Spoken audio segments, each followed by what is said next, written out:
Good afternoon, everybody.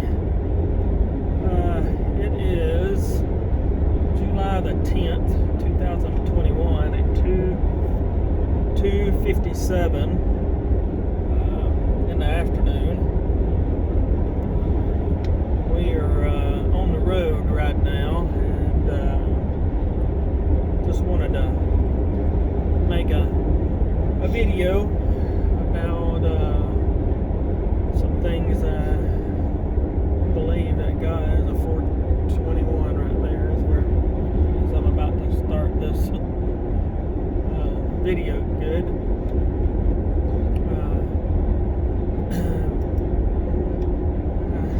God has laid on my heart to just kind of talk about some things.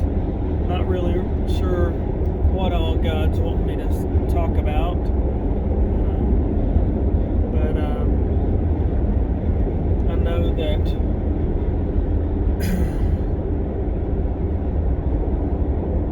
Michelle and I are in a transition period in our lives right now, and if it wasn't for God's guidance in what He has called us to do, we would just be totally lost and probably not doing anything that He's telling us to do. So this week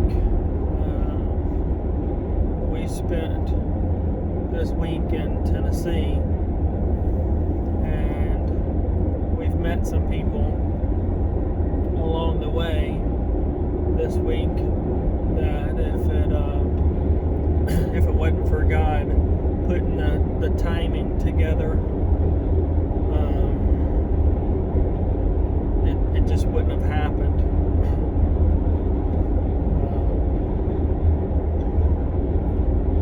I guess I want to start with last night. And we may go backwards in the earlier part of the week after this, but we went to Gatlinburg. It was Friday night, so we decided to go to Gatlinburg and find somewhere to eat there. Just kind of hang out. We like pecan praline, so we thought we could get some of those too while we're there. And after we had gone through the course of finding somewhere to eat, we did that and just kind of was walking our meal off a little bit, and before we headed back. Well, as we were making our way back to the car, or the van that we're in, actually, I come up on a young couple, or I say they're a couple. They were, come to find out, they were just friends. And there was a group of young people, probably, I would say, what would you say age range would be on them? 17 to 19. 17 possibly. to 19 years old. And how many? Probably 10. About 10 of them sitting on some benches there. And these two people were witnessing to them, and it just caught my attention what he was saying. And look on that truck right there, babe, 476. Second Chronicles 16:24 says, "Tell all of the wonderful deeds that the Lord has done for you. Tell all the nations."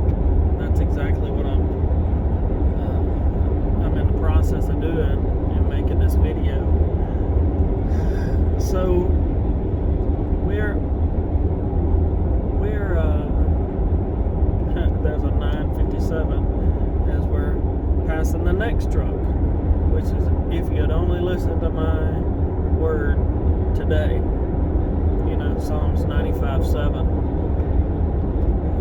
Anyway, so I'm listening to him,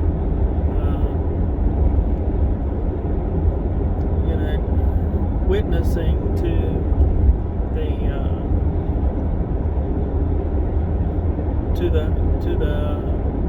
young people that were there, and come to find out he was 19 and she was probably about the same age, 18 or 19 years old, and they were part of a group that came from Illinois.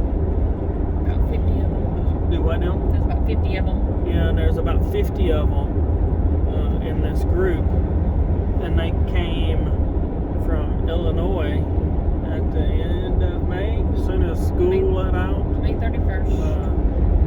May 31st, and they're going back at the end of July,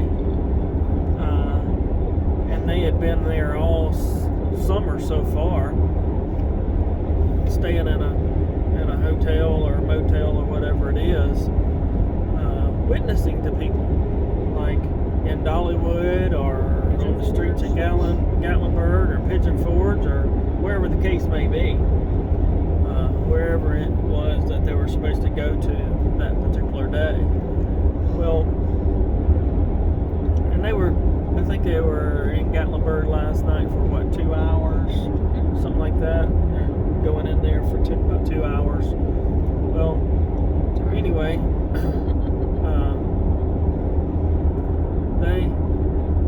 they were talking about having a relationship, with God,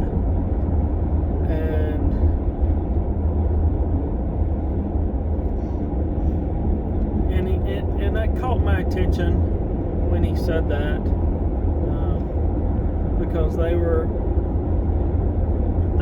talking to what I'm sure they perceived as being unbelieving people, there in that age group. And I would probably say that could be true. I wasn't there long enough to understand any of them as far as that goes, but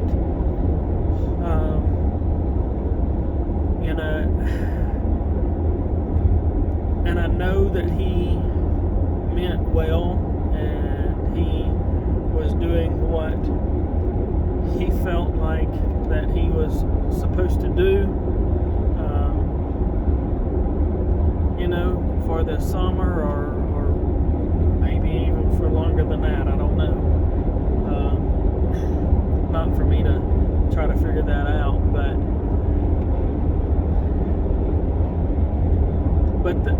the thing that caught my attention the most was, and they were Bible college students, okay, and they were wasn't he a sophomore? Mm-hmm. Yeah. He was a sophomore. Yes. So they had already been through their freshman year in this Bible college, and just, I guess, they completed their sophomore year, I'm assuming. And the part that intrigued me the most is, he was talking about having a relationship with God to these young people. But then after they had finished, and it was just Michelle and I and this young couple there.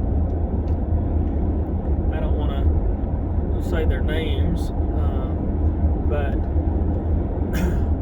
I asked them both a question, and the question was, what is the most intimate way God has spoken to you? And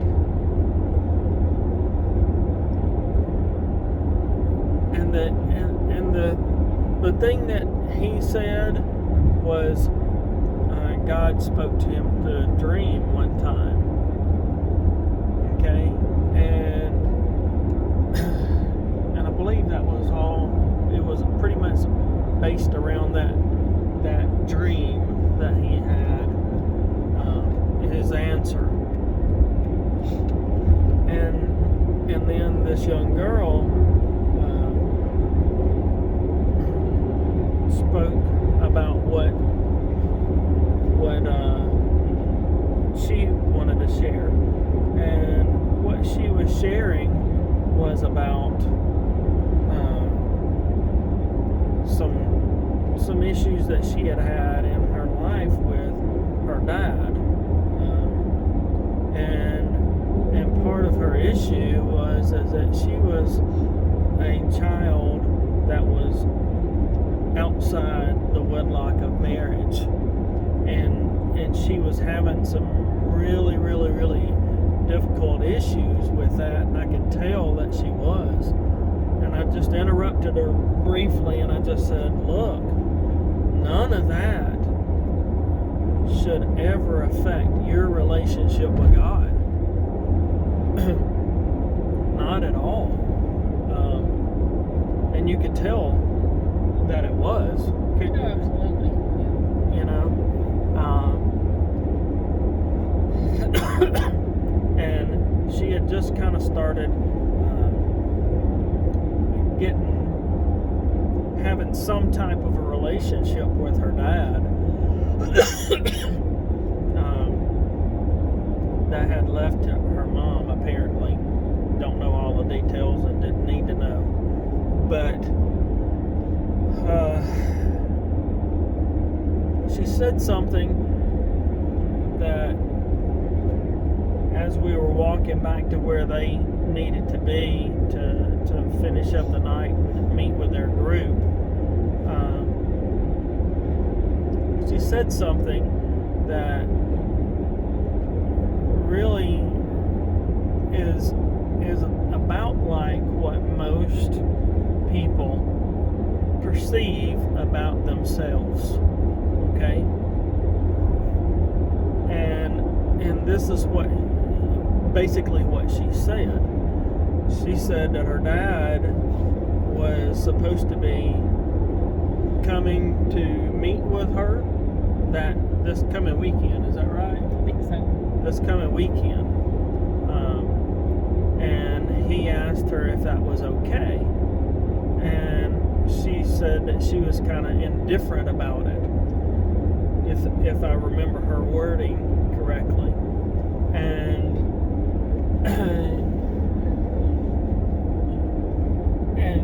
then she said something that was very interesting, because this is what gets a lot of people in trouble, and that's unforgiveness. She said, I'm having trouble forgiving him. But she wants him to do better at, would you say, nurturing the relationship?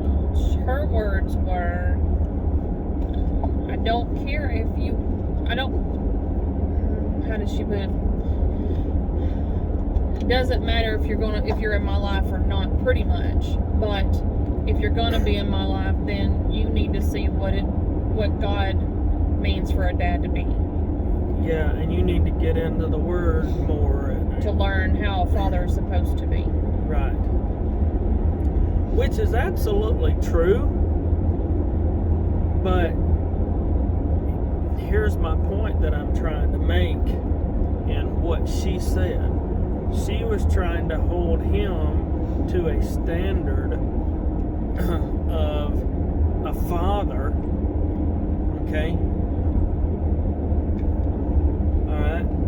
That she apparently has not had a much of a relationship with, except for the last little while. Very little while. I think since maybe Father's Day. Yeah, I don't think it was very long at all. And when she said that she's having trouble forgiving him, I immediately knew she wasn't in the right place either. And she didn't even realize it.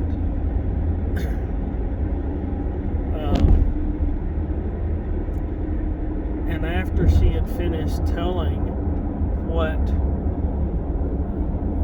everything that she was wanting to say, there's a 5:13 on here, sweetie. 2 Corinthians 5:13. If we seem crazy, it's for your benefit. But if we're not crazy, it's for your benefit to show Christ through us. So after she had finished, and just before they were about to meet their group, I pulled her to the side a little bit and I just said, "You're holding your dad to a standard that you're not holding yourself to." So, in other words, you're judging him because of what he's done wrong in his life and in your life by not being there, not being the father that he should be, or how to be a father. But you said that you are having trouble forgiving him.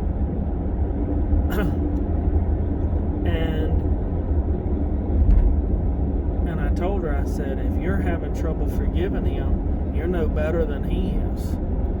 You're in the same place that he is. And she just kind of looked at me like, what are you talking about? But he's commanded us to forgive others as he has forgiven us, and she has not done that yet. So that is a known sin in her life because she has been commanded by God to do something and she has not done it. Right. And I told her about John chapter 9 verse 31 that says God doesn't listen to sinners, you know, but he's willing to listen to a righteous person and a person that does his will. And the first part of that verse has got her in a quandary. Okay? She may be a believer, but God is not going to listen to her prayers because of the unforgiveness in her heart. And that's so hard for people to understand, that God doesn't listen to you if you've got a known sin like unforgiveness in your heart about a situation or a person or whatever it may be, a spouse, a child. I mean, it goes on and on and on. Doesn't matter who. It doesn't matter who or what it is. If you've got unforgiveness in your heart about something and you're harboring that, and you know that God says not to do that, if you're doing it anyway, you've broken the relationship with God, and you can't have that intimate relationship like this guy was telling this group of young teenagers or older teenagers about how to have that kind of a relationship. You can't have that kind of a relationship, an intimate relationship like he was talking about. So if you go to Genesis, you know, when God was walking in the cool of the garden, or the cool of the day in the garden with Adam and Eve, before Adam and Eve sinned, he had an intimate relationship with them. You know, we know that. But then once sin came into their lives, that was taken away. Okay? So if that's the case, if you know that you've got unforgiveness, Okay, and I'm talking about unforgiveness right now. It could be any kind of known sin that you have in your life. It's not just unforgiveness, it's anything. Okay? It don't even have to be something that is written in the Bible. If God is convicting you of whatever it is, it becomes a sin to you. Okay? So the unforgiveness in her heart toward her dad is preventing her from having a true intimate relationship with God. You know, and it's not me picking on her. It is just simply using this example of what people perceive themselves as being righteous, and somebody's done them wrong, and them holding a grudge against them, or that unforgiveness that she spoke of, it makes them no better than the person that they've got a beef with. You know, so she was only focused on her dad's sin, and she was, and that's the pull the plank out of your own eye instead of the other person's eye kind of thing. You know, I can't remember what verse that is off the top of my head, but you know, she was pointing out his faults where she was as much at fault as he is, or maybe even more. I really don't know. Okay, that's not for me to determine. But you know, just the whole point is that we get self-righteous in our thinking just because we're going to Bible college, or we're going to church on Sunday, or whatever it is that we're doing. We're seeing, you know, we're ministering to people wherever it may be, and we have to be extremely careful and not letting our self-righteousness go to our heads and think that we are in a better position than the next person, you know, because I see that in mine and Michelle's relationship as well, you know, at times. And you know, we both have to just say, okay, God, what's the deal here? You know, we gotta figure this out. You know, and let some healing happen, instead of, you know, always thinking that one is right and one is wrong. You know, a lot of times it's both of us that have some issues about some things that we have to get corrected. But you know, getting back on topic, you know, I just see more and more that people want to put themselves in this self-perception and make themselves holy when they are in a place that they shouldn't be at all. And that is that they think that they are doing all right when the other person in a relationship is doing all wrong. You know, and that becomes an issue where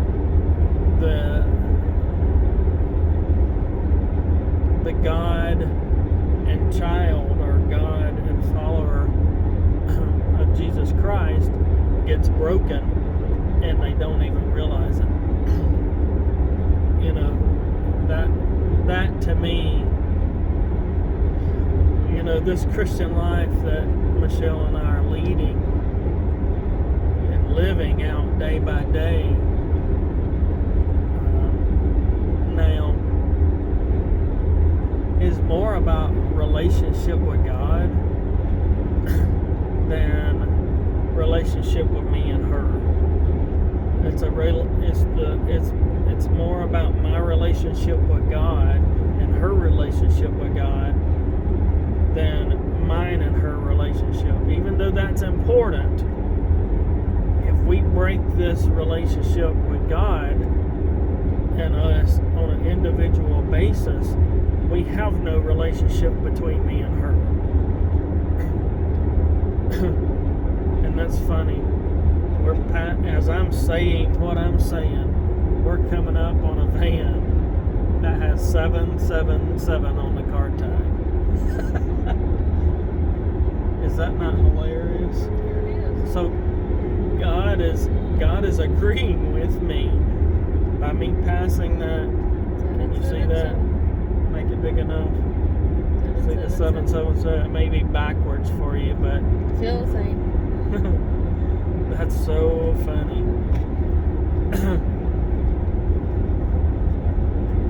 But that intimate relationship with God is the most important thing that a Christian can have. And after I had asked them that initial question, I also asked them one other question. I said, how many times does God speak to you on a daily basis? And both of them were said 2 or 3 times, something like that,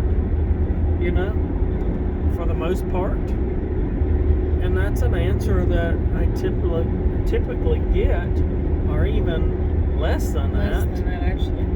Most of the time it's much less than that. And we're talking about Bible-believing, what I would call church-thumping people that go to church every Sunday and praise God on Sunday, and they don't have an intimate relationship with God kind of people. And I took my phone and I showed them the pictures that I had taken just on that day or yesterday.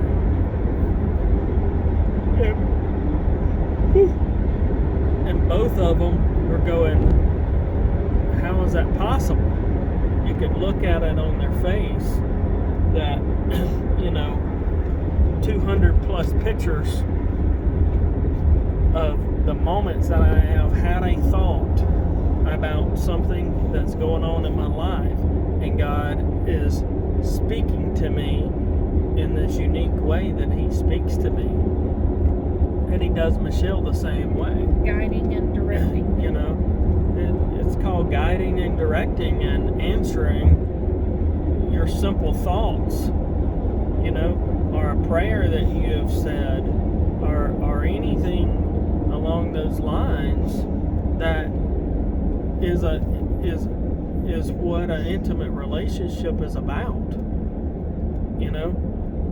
Why would there not be that kind of a communication between you and God? And there's another 431 on that billboard. 421. I'm sorry, 421, as we're passing that billboard. It's just so funny. Well, he was talking about the relationship being, you had you needed to pray and be in His Word, and typical answers of what you would hear. But he was talking about having prayer time, and this like you and I have discussed, this conversation that happens all day long. Right. And if we're really, really wanting to have that relationship, with God the Father, then why would you not have a constant conversation throughout the day and asking for His guidance? We want to go to Walmart. Well, what if you get to Walmart and that's not where you need to be? You know, most people. How do you know? How do you know that Right, you're not supposed to be? If you're not going to listen to him or look for him to guide you in some way, you know, he has done that to us countless. How many times today? Countless times but if we had, and the thing is to meet this young man and this young lady, if we hadn't have listened to God and his direction, we would have not ever have met them at all, because we could have went to the first restaurant that we went to, and that would be where we ate. And we would have sat there for almost an hour and a half. Absolutely. Because that was the wait time at the place that we went to. Absolutely. First. Or the next restaurant. Or the next restaurant. You know, and even that one, you didn't have to wait. You just went in there, put your name on a chalkboard, and there was nobody in that restaurant, so they could have seated you immediately. But the two, and I looked at the menu. I looked at the menu, and the first two appetizers, which is the first things on the menu, the price was $9.19. Both of the first two menu items were $9.19, and I said, Michelle, we can't eat here. And so I put the chalk down and you know, and the $9.19 is a simple way for God saying, not here, not now, don't do this. Numbers 9, whatever 19. You're thinking about or talking about doing or about to do, don't do it, which is Numbers 9:19. And that is what, sweetie? Let me read it. That way I can get the wording completely correct on here. Numbers 9. As soon as my phone decides to work with me. 19. If the cloud remained over the tabernacle for a long time, the Israelites stayed and performed their duty to the Lord. And that simply means whatever they were already doing, they continued to do, and they didn't set out onto the next place that God wanted them to go to in their 40 years of the wilderness journey. He guided them by cloud during the daytime and a pillar of fire at night. So they had guidance the whole time. Why do we think that we don't have that same kind of guidance? It may not be a cloud or a pillar of fire, but he will guide us in whatever way he chooses to speak to you.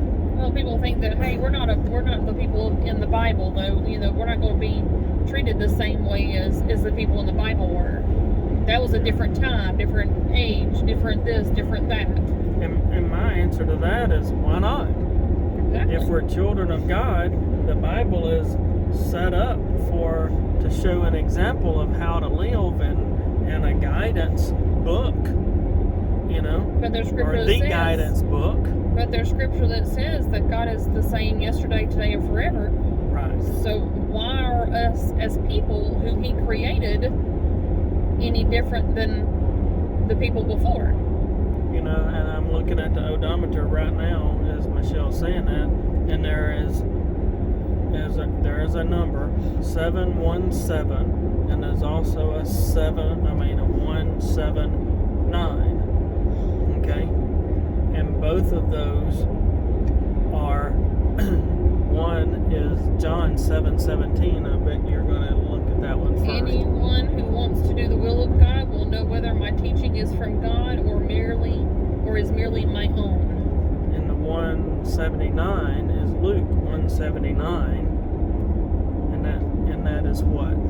It says to give light to those who sit in darkness and in the shadow of death, and to guide us to the path of peace. You know, how amazing is this conversation happening? That's not scripted. It's not scripted at all. It was just something that I felt like God was wanting me to do. And as we get to the point of talking about guidance and from God on a daily basis, I look down at that very second, and there it is on this odometer. Well, you know, what's the chances of that happening? But just like last night when we were talking about, you know, having a conversation to God and listening to God, you know, as soon as you picked up your phone to show them the number of times that God has talked to me that day. It was 9:57, which Psalm 95:7 says, "For He is our God, we are the people He watches over the flock under His care. If you would only listen to His voice today." Right. You know, that's two examples of the very time that me and Michelle are in a conversation, either amongst ourselves as of right now, and last night we were in a conversation with this couple, and God is saying, here's the answer. If you'd only listen to me today, you know. Well, it didn't say yesterday or in the future.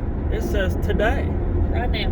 You know? This do instant. It right now. This instance. Well, how many times do you listen to Him in a day's time? Is it one time? No. The answer is you listen to Him all the time. You know? I mean, we've gone to restaurants, sat down, ordered water, and God said leave. And God said to leave. Yeah. I can't count how many times that has happened. You know, and the server's going, what are you doing? You know, where are you going? You know? Sorry. You know? We are as polite as possible. We try to, you know, say I'm sorry, but, you know, this is where we're supposed to be. You know, and if they have this perplexed look on their face, I try to explain them it's the guidance of God that we're listening to, that He says not eat here. Sometimes accepted, most time not. Yeah, most of the time they look at us like going, okay, you're a weirdo. You lost your ever-loving mind. But that's okay. That's okay. You know?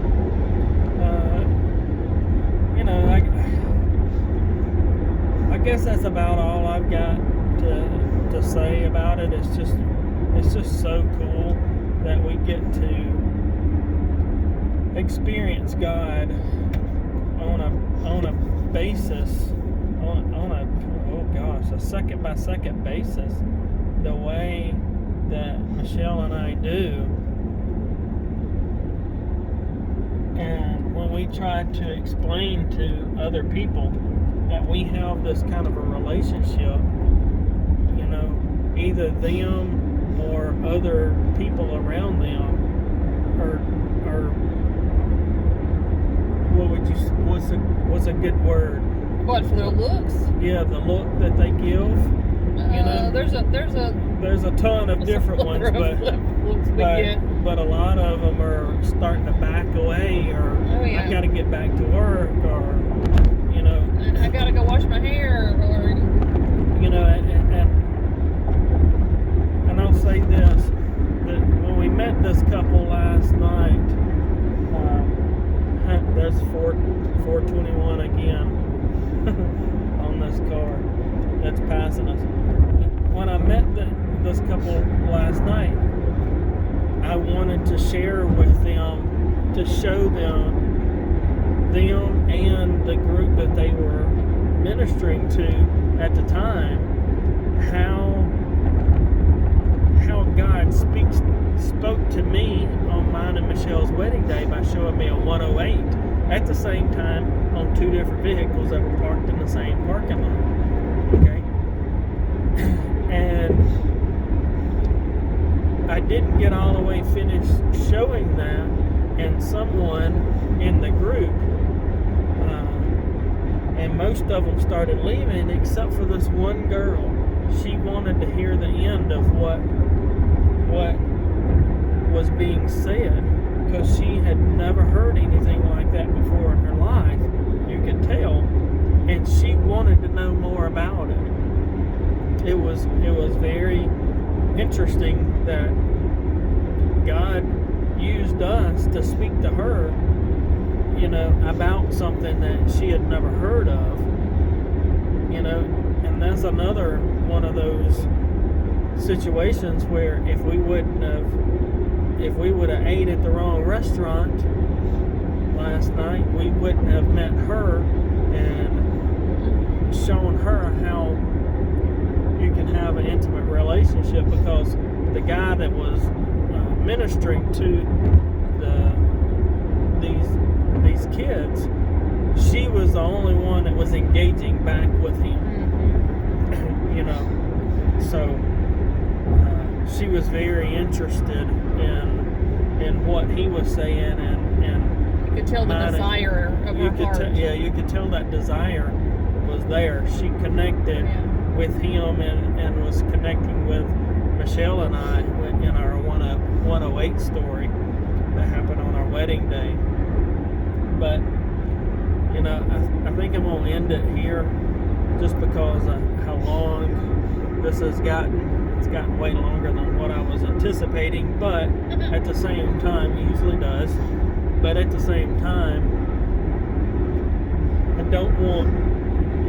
I want to get back on the topic at hand real quick.